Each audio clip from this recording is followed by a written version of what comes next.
वसवसे उस शख्स को आते हैं जो बुरी जगह पे बैठता है, जो बुरी संगत में जाता है, उसके ज़हन में सवाल उठते हैं। मैंने बहुत सारे ऐसे लोग देखे जो बुरी संगतों में जाते थे तो गुमराह हो गए। इसलिए नबी पाक अलैहिस्सलातु सलाम ने पाबंदी लगाई है, फरमाया ला तुसाहिबु इल्ला मुमिनन, खबरदार सोबत न इख्तियार करना सिवाय इसके कि बंदा कामिल मोमिन हो।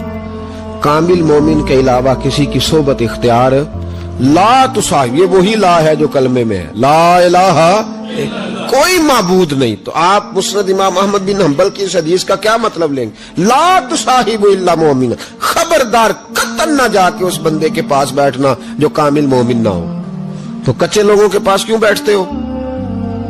हदीस पाक के लफ्जों के ऊपर जो अहमियत है जुमलों की उसको समझे। ला इलाहा, बोलिए ला इलाहा, यही ला यहां बयान किया, ला तुसाहिबु इल्ला मोमिन,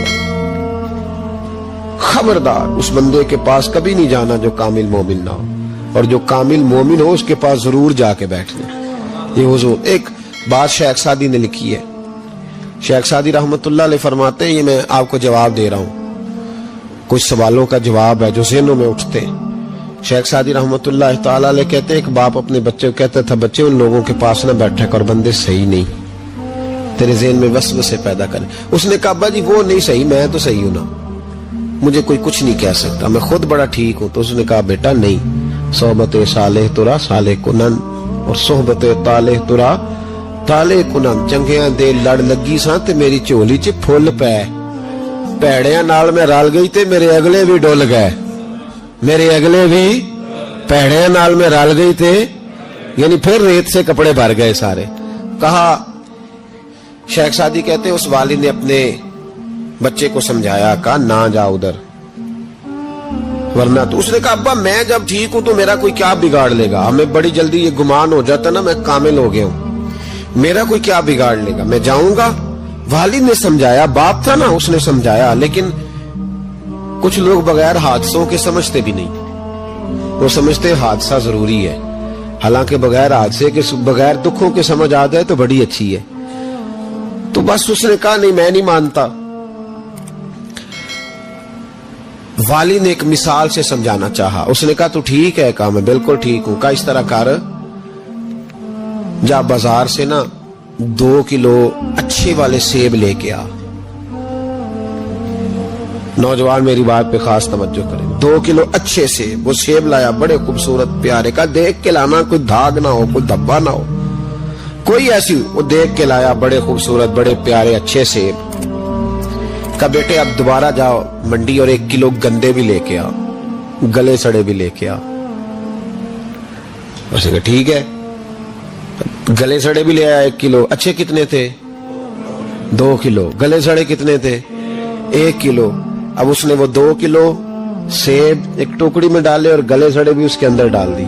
कहा बेटे वहां रखा। कहा अब्बा जी करना क्या है? फरमाया सवेरे बताऊंगा।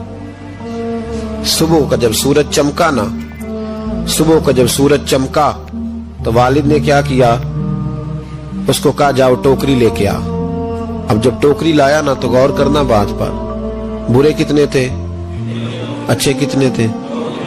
अब जब उसने खोला ना तो कहा बेटे खोल, वो जो अच्छे थे वो भी गल गए थे, भी गल सड़ गए। वालिद ने अपने बेटे को समझाया, उसने कहा बेटा ये जो शर होता है ना ये जल्दी फैलता है, जो शर होता है ना जल्दी फैलता है। नापाकी थोड़ी सी होती है पर गुस्ल सारे वजूद को करना पड़ता है, सारे वजूद को नापाकी थोड़ी सी होती है, पर आप देख लें कि उसके लिए सारा बदन दोबारा से, तो शर थोड़ा सा भी आए तो मैल कुचैल कर देता है। इतना सा भी शर जो होता है ना वो बहुत सारी जगह पे खराबी पैदा करता है।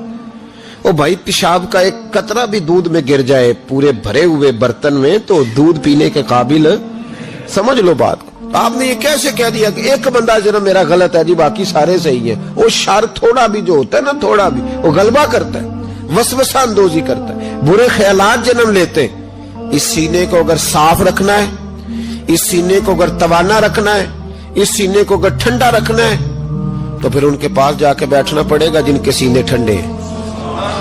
اگر عقیدے کو، نظریے کو، سوچ کو صحت مند رکھنا ہے تو کبھی بیمار عقیدے والے کے پاس نہیں بیٹھنا. صحت مند کے پاس بیٹھو گے تو صحت مندی نصیب ہوگی. یہ یاد رکھنا، یاد رکھنا. چنگے بندے دی صحبت یارو وانگ دکان اتاراں، سودا پاویں مول نہ لئیے، ہلے اون ہزاراں. نہ خرید بے شک کوئی شے، خوشبو تو آئے گی نا. اور میں تجربے کی بات بتا رہا ہوں، اللہ کے ولی کے پاس، عالم باعمل کے پاس جو چند گھڑیاں بیٹھ جائے چاہے کچھ نہ سیکھے، اللہ اس پر رحمت کی چھتری پھر بھی عطا فرما دیتا ہے. یہ بڑی پکی بات ہے یاد. کچھ نہ سیکھے بے شک اسے خیر ضرور ملتی ہے. چنگے بندے دی صحبت یارو وانگ دکان اتاراں، سودا پاویں مول نہ لئیے، ہلے اون ہزاراں. ہزاراں، ایک دو تین نہیں، ہزاراں. برے بندے دی صحبت یارو وانگ دکان لواراں، کپڑے پاویں کنج کنج بئیے، چھنکاں پین ہزاراں. پھر بھی جب وہ ویلڈ کر رہا ہوتا ہے تو کوئی نہ کوئی چیز لگ ہی جاتی ہے. اس سے مراد یہ نہیں کہ لوہار برا ہے، لوہار تو بڑے اچھے ہوتے ہیں. نبی پاک علیہ الصلوۃ والسلام نے اپنے صاحبزادے کو ایک لوہار کے گھر میں بھیجا تھا پرورش کے لیے، حضرت ابراہیم. صرف میں اس کے کام کے حوالے سے جو بزرگوں نے نشاندہی کی اس پر، ہمارے ہاں بڑی جلدی لوگ جڑ دیتے ہیں نا باتیں، اس لیے فٹافٹ وضاحت ضروری ہے. بھائی یاد رکھ لیں، چنگے بندے دی صحبت یارو وانگ دکان. اگر برے نظریے سے بچنا چاہتے ہو تو برے بندے سے بچو. اگر آپ وسوسوں سے بچنا چاہتے ہیں تو وہ کھڑکی بند کرے جہاں سے وسوسہ آتا ہے، اس کو بند کر دیں. اگر موبائل دیکھنے سے آتا ہے تو وہ جو پیج ہے نا اس کو بلاک کر دیں، اس کو انفرینڈ کر دیں، اس سے جان چھڑا لیں. صرف ان لوگوں کو ساتھ رکھیں جہاں سے آپ کو خیر کی بات ملتی ہے، ورنہ بڑا نقصان ہوگا. ٹھنڈ لگ جائے گی، اور عقیدہ ٹھنڈ لگ کے سکڑ جائے تو دنیا بھی گئی، آخرت بھی گئی. اس لیے اس پر ضرور توجہ کریں. اللہ سمجھنے کی توفیق